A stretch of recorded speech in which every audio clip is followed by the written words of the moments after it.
The big boy weighs more than a Boeing 747 and stretches longer than 2 city buses. But beyond those famous statistics lies a collection of bizarre stories and forgotten details. Today we're counting down 20 weird facts about Union Pacific's legendary big boy. The big boy's official name was supposed to be Wasatch. Union Pacific's publicity department had already prepared marketing materials celebrating these new Wasatch-class locomotives, named after the mountain range they were built to conquer. But an unknown worker at the American Locomotive Company's Schenectady plant changed railroad history with a piece of chalk.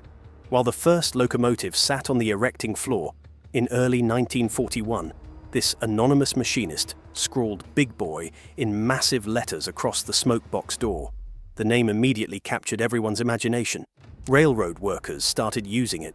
Then journalists picked it up. Union Pacific's carefully planned Wasatch branding was dead on arrival. Management eventually surrendered and made Big Boy the official designation. Despite decades of investigation, nobody ever identified the chalk-wielding worker who renamed these locomotives. Union Pacific searched their employment records. Enthusiasts interviewed retired ALCO workers. The identity remains one of American railroading's enduring mysteries. An entire class of the world's largest steam locomotives owes its famous identity to some anonymous factory worker who simply couldn't resist a blank canvas. The big boy consumed resources at rates that would make any accountant weep.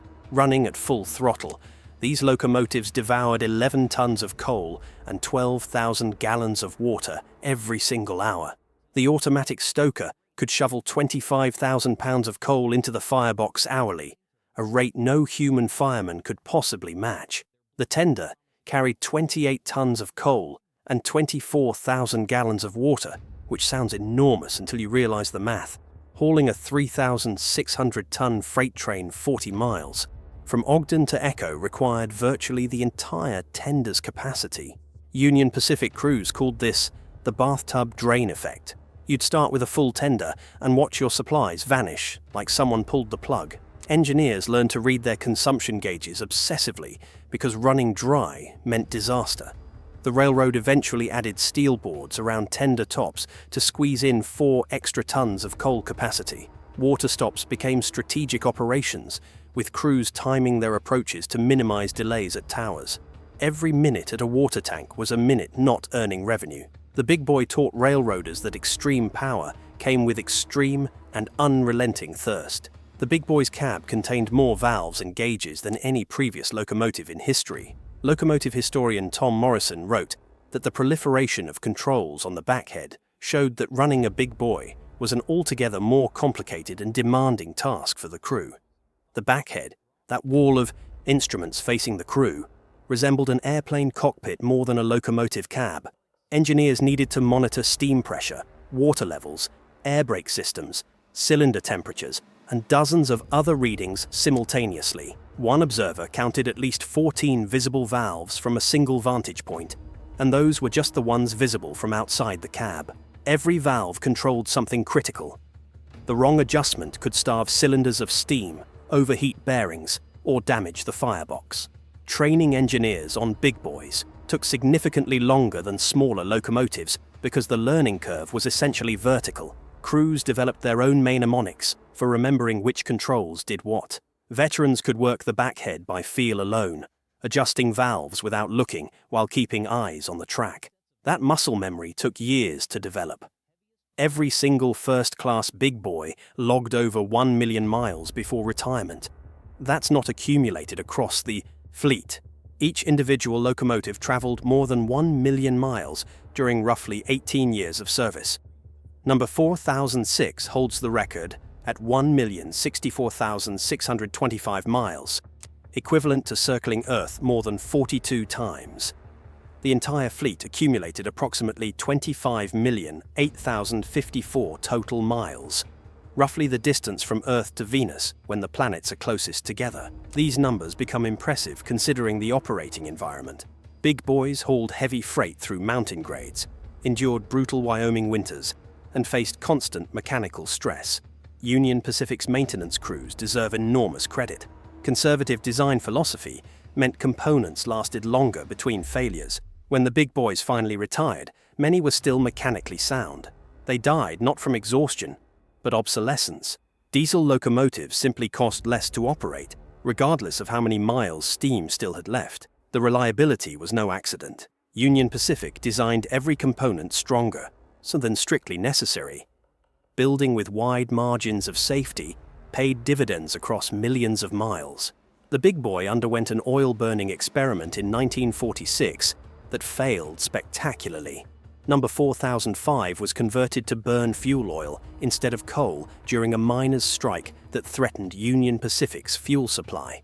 Engineers installed a single burner in the massive firebox, hoping oil's higher energy density would compensate for conversion challenges. It didn't work. The big boy's firebox was specifically designed for burning semi-bituminous coal from Union Pacific's Wyoming mines. That 150 square foot grate area needed the distributed heat pattern coal provided. A single oil burner created uneven heating that damaged the firebox and couldn't generate adequate steam. By 1948, Union Pacific surrendered and converted 4005 back to coal. No other big boys underwent oil conversion during their service lives. The irony is that 70 years later, Union Pacific successfully converted number 4014 to oil burning during its restoration. Modern technology solved the uneven heating problem through multiple burners. Today, 4014 consumes 20 to 25 gallons of fuel oil per mile. The failed 1946 experiment wasn't wrong about oil's potential. It was simply decades ahead of its time. The big boy's twin exhaust stacks weren't just decorative. They were essential for managing enormous exhaust volumes. Number 4007 was briefly modified with a single stack in October 1948 as an experiment to improve visibility and reduce maintenance. The results were unsatisfactory, and engineers quickly reverted to the original design. The problem was draft. Steam locomotives use exhaust directed through precisely designed nozzles to create vacuum in the smokebox, pulling air through the firebox. A single stack couldn't handle the big boy's exhaust volume efficiently. Draft suffered, combustion efficiency dropped, and the thermodynamic system fell out of balance. Union Pacific also experimented with smoke deflectors on number 4019, similar to those on their passenger locomotives. Engineers hoped the deflectors would lift smoke higher, improving visibility for the crew. The big boy didn't need them. The carefully designed twin stacks and blower system already cleared smoke adequately from the engineer's line of sight. The deflectors were removed after testing. Both experiments confirmed that the original big boy design was already optimized. Sometimes engineers need to try improvements just to prove the original was perfect. The big boy required railroad infrastructure modifications across hundreds of miles just to operate. These locomotives were so large that Union Pacific had to replace lighter rail with heavier stock, strengthen bridges, enlarge tunnels, and extend turntables before the first big boy could run. The cost of infrastructure modifications exceeded the purchase price of the locomotives themselves. Most dramatically, big boys were simply too long for standard turntables. Union Pacific could only turn these locomotives at facilities with appropriately sized equipment, which meant Cheyenne and Ogden were essentially the only practical endpoints. Running big boys elsewhere required either Y-tracks for turning or accepting that locomotives would run tender first in one direction. This limitation concentrated big boy operations into relatively small territory. They spent careers hauling freight between Wyoming and Utah, rarely venturing onto other parts of the system. Even occasional runs to North Platte, Nebraska faced turntable problems. The big boy was designed to solve one specific problem: conquering the Wasatch grades. Solving that problem required reshaping the railroad around the locomotive rather than fitting existing infrastructure. The big boy's articulated design allowed its massive 132-foot length to navigate curves that would derail a rigid locomotive of similar size. The frame essentially hinged in the middle, with two complete engine units sharing a single boiler. The front engine could pivot independently from the permanently attached rear engine and boiler assembly. This articulation created the distinctive flexible appearance when big boys rounded curves. The design traced back to Anatole Mallet's 19th century compound locomotives, though big boys used simple expansion rather than compound systems. The articulation joint was a masterpiece of precision engineering. It transmitted enormous forces while allowing smooth pivoting movement and maintaining perfect steam delivery to both engine units. Flexible steam pipes connected the boiler to front cylinders, stretching and contracting as the locomotive negotiated curves. Getting those joints to seal reliably under 300 pounds of steam pressure while constantly flexing was an engineering triumph. Articulation also distributed weight across the locomotive's 12 axles, keeping individual loadings within acceptable limits despite tremendous overall weight. Without it, this locomotive would have been impossible. The big boy fleet's design was completed in just 3 months. Union Pacific's Research and Mechanical Standards section, led by Otto Jabelman, collaborated with American Locomotive Company to transform concepts into detailed blueprints between late 1940 and early 1941. The complete drawing set contained over 2,000 individual plans, all drafted by hand. No computers assisted with calculations. No CAD systems generated drawings. Engineers worked slide rules and pencils, creating specifications for the largest steam locomotive ever built through pure mathematical skill. The largest single drawing, the erecting diagram showing how everything fit together, measured 12 3/4 feet long. Imagine unrolling that across a conference table. The speed reflected wartime urgency. War clouds were gathering in late 1940, and Union Pacific anticipated enormous increases in freight traffic. The big boy went from concept to completed locomotive in roughly 1 year total, including 6 months of design and 6 months of fabrication. American Locomotive delivered 20 locomotives in 1941 alone, just months after finishing the first unit. That development pace remains remarkable even by modern standards. Number 4, 1005 survived a catastrophic wreck that killed 3 crew members. On April 27, 1953, the big boy was hauling 62 cars through southern Wyoming when a section gang foreman left a siding switch in the wrong position. The switch had been opened to allow sheep to cross the tracks.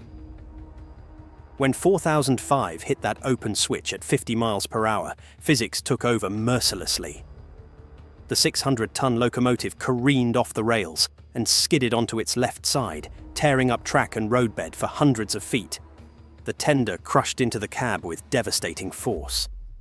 The first 18 cars piled up in a 70-foot heap of twisted metal. Engineer Leo Murray and fireman Lawrence Endress died instantly. Brakeman James Anderton survived initially, but died from severe burns after giving investigators detailed information about the accident. The wreckage scattered tractors, dead livestock, typewriters, and sewing machines across the Wyoming desert. Union Pacific rebuilt 4005, and the locomotive returned to service still bearing visible scars on its left side. Today, 4005 sits in Denver's Forney Museum. Those scars a permanent reminder of an April morning when a misaligned switch ended 3 lives. The big boy was designed to travel at 80 miles per hour, a speed that seems impossible for something weighing 1.2 million pounds. Union Pacific engineers built in enormous safety margins. They designed for 80, even though the locomotives typically operated well below 60 in regular freight service. Peak drawbar horsepower was reached around 41 miles per hour, and optimal tractive effort occurred at just 10 miles per hour. This conservative approach meant big boys spent their entire careers barely testing their theoretical limits. The engineering philosophy was simple. Build for conditions you'll never encounter, and normal operations become effortless. The suspension system used leaf springs made of special alloy steel. connected through equalizing bars that constantly redistributed weight in response to track variations. A double set of inner and outer coil springs at the locomotive's extremities absorbed sudden shocks from rail joints and imperfections. The whole system worked together to keep the big boy stable at speeds that would destroy lesser machines. Engineers who ran them described the ride as surprisingly smooth for something so massive. That smoothness came from conservative engineering margins built into every single component. The big boy's tender was called a centipede because of its 14 wheels arranged in 2 trucks. This massive fuel and water carrier weighed 436,500 pounds when fully loaded and stretched, 47 feet long. The centipede design had proven successful on Union Pacific's 1939 Northern-class locomotives and was adapted for the big boy's even greater capacity requirements. The tender carried enough fuel and water for approximately 40 miles of mountain climbing under full load. That range limitation shaped every aspect of big boy operations completely. Crews planned their runs around water tower locations with military precision. The tender's coal bunker was originally designed for 28 tons, but Union Pacific quickly discovered this wasn't enough for sustained operations. They added steel coal boards around the top edge, creating a fence that increased capacity to 32 tons, while preventing spillage during rough running. Even with the extension, coal would sometimes pile up on the deck in front of the first water tank lid. The centipede tender became inseparable from the big boy's identity. That distinctive 14-wheel profile trailing behind the locomotive remains one of steam railroading's most recognizable silhouettes, even today. Union Pacific ordered 20 big boys at once before the first one was even tested. This was extraordinarily risky for any railroad purchasing new equipment. Normally, a company would order 1 or 2 prototypes, test them extensively, then order more once the design proved itself in actual service. Union Pacific felt so confident in the engineering that they committed to the entire first production run immediately. Each locomotive cost $265,174 in 1941 dollars, roughly equivalent to $5.7 million today. That means Union Pacific bet over $5 million on an entirely untested design. The confidence was justified completely. When the first big boy rolled out of American Locomotives' Schenectady plant in September 1941, it performed exactly as designed. No significant modifications were needed. The 20 locomotives delivered that year all met specifications and entered service without the extensive debugging that typically accompanied new locomotive designs. Union Pacific ordered 5 more in 1944, bringing the total to 25. The railroad's willingness to commit to mass production before testing demonstrated their faith in Otto Jabelmann's engineering team.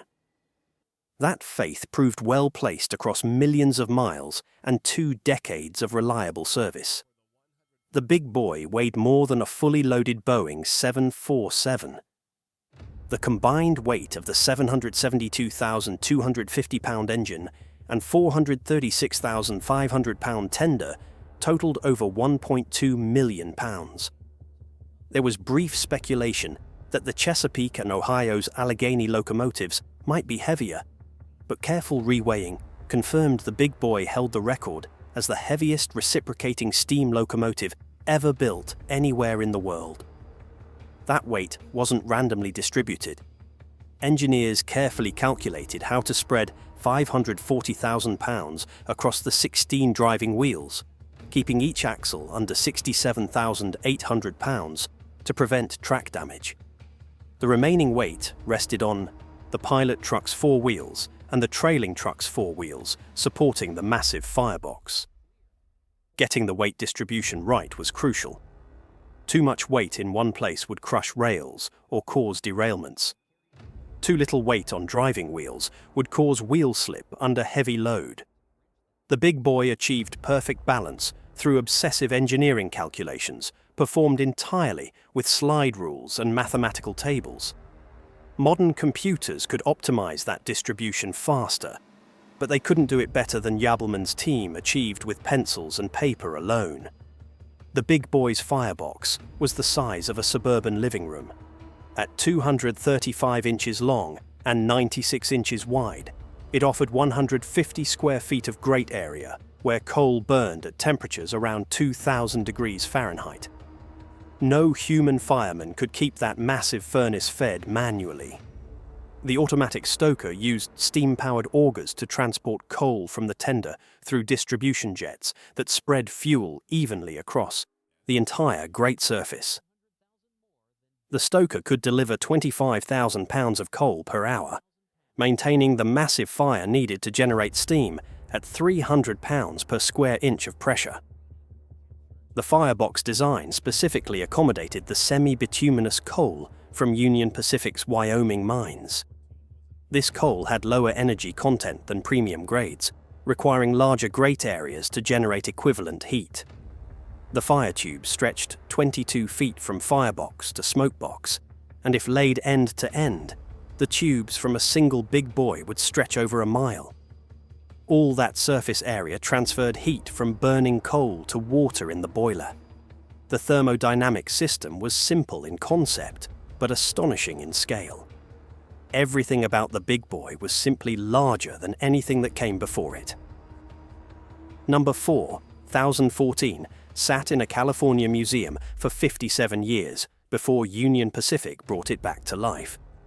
The locomotive had been donated to the Rail Giants Train Museum at the Los Angeles County Fairgrounds in Pomona after its retirement in December 1961. California's dry climate preserved the locomotive remarkably well compared to Big Boys displayed in harsher environments across the country. When Union Pacific evaluated candidates for restoration, 4014's boiler and critical components were found in far better condition than expected. The restoration took 5 years and required skills that had largely disappeared from American industry. Workers used techniques unchanged since the 1940s, including old-fashioned boiler-making methods to repair the massive pressure vessel. The project involved thousands of man-hours and an estimated $5 million in costs. On May 1, 2019, number 4014 moved under its own power for the first time in nearly 60 years. The following evening, it completed a test run from Cheyenne to Nunn, Colorado. Today, it tours the Union Pacific system as the world's largest operating steam locomotive, proving that even mechanical giants can enjoy truly remarkable second acts. The Big Boy received celebrity status from its first day of operation. According to railroad historian David P. Morgan, the Big Boy was mentioned 521 times in newspapers across 45 different states within its first years of service. This was unprecedented for a freight locomotive. Most people never gave a thought to the machines hauling goods across the country. But something about the Big Boy captured public imagination in ways no one anticipated. Newspapers covered its arrival like a visiting dignitary. Magazines ran feature stories with dramatic photographs. Television programs filmed it in operation. The 1959 Union Pacific film Last of the Giants featured Big Boys in their final years of service, preserving footage of these locomotives at work for future generations. That film's narrator said something that captures the Big Boy mystique perfectly. There are no small parts on a Big Boy. Everything about these machines was supersized, from the locomotive itself to the stories surrounding it. That celebrity status continues today, with thousands gathering whenever number 4014 appears on excursion tours. The Big Boy remains one of the few freight locomotives that non-rail fans can identify by name alone. The Big Boy was not actually the most powerful steam locomotive ever built. That distinction belongs to other designs with higher tractive effort ratings. What made the Big Boy special was its combination of power, speed, and reliability in a single extraordinary machine. Earlier, articulated locomotives could generate more starting tractive effort but couldn't maintain speed on grades. smaller locomotives ran faster but couldn't handle the big boy's tonnage. The big boy found the sweet spot, capable of hauling 3,600 tons over 1.14% grades at sustained speeds that kept Union Pacific's freight moving efficiently. On flat terrain, big boys routinely handled trains exceeding 6,000 tons without breaking a sweat. One test demonstrated that a big boy could theoretically pull a 25,000-ton train on level track. That test happened under ideal conditions that never occurred in actual service, but it demonstrated the locomotive's theoretical capabilities were truly remarkable. The big boy earned its legendary status not through any single superlative, but through its ability to do everything well. It was the ultimate practical locomotive, built to solve real problems rather than win paper competitions against other designs. 8 big boys survived the scrapper's torch, an unusually high survival rate for such expensive-to-maintain machines. Of the 25 locomotives built, 17 were cut up for scrap, their massive frames and boilers reduced to recyclable steel. The 8 survivors were saved through a combination of corporate generosity, community advocacy, and sometimes pure luck. Number 4005, the crash survivor, was actually being dismantled for shipment to Argentina when the funding fell through completely. It stayed in the United States and eventually reached Denver's Forney Museum instead. Number 4012 made an eventful journey to Nelson Blount's Steamtown collection in Vermont, its centipede tender derailing 3 wheels in Manchester, New York during the long transit. Number 4006 holds the distinction of meeting the famous Civil War locomotive general during its delivery to St. Louis, representing 100 years of steam locomotive development in a single encounter between 2 famous machines. Today, these survivors are scattered from Pennsylvania to California, mechanical monuments to an era when brute force and elegant engineering combined to create rolling cathedrals of steam and fire. In 2023, the restored Big Boy 4014 rescued a stuck modern freight train on Blair Hill, Nebraska. The legendary steam locomotive had just finished a ceremonial appearance at the College World Series in Omaha when a Union Pacific freight train became mired on a grade heading west. Rather than waiting for diesel assistance, crews coupled the £1.2 million steam locomotive to the distressed freight and used its 7,000 horsepower to get the modern train moving again. The dramatic rescue was captured on video and went viral among railroad enthusiasts worldwide. Here was an 82-year-old steam locomotive, built during World War II, rescuing equipment that was supposed to have made it obsolete decades ago. The big boy's massive tractive effort quickly gained traction on the grade, pulling the freight train to safety as if demonstrating that reports of steam's death had been greatly exaggerated. That rescue perfectly encapsulates what makes the big boy so remarkable. Decades after retirement, restored through 5 years of painstaking work, it can still do the job it was built for. The big boy wasn't just preserved as a museum piece, it remains a working locomotive that proved its worth. And that's all, folks. Those were 20 weird facts about the big boy that most people never knew. Don't forget to subscribe for more updates. And here's another video I've specially selected for you. See you next time.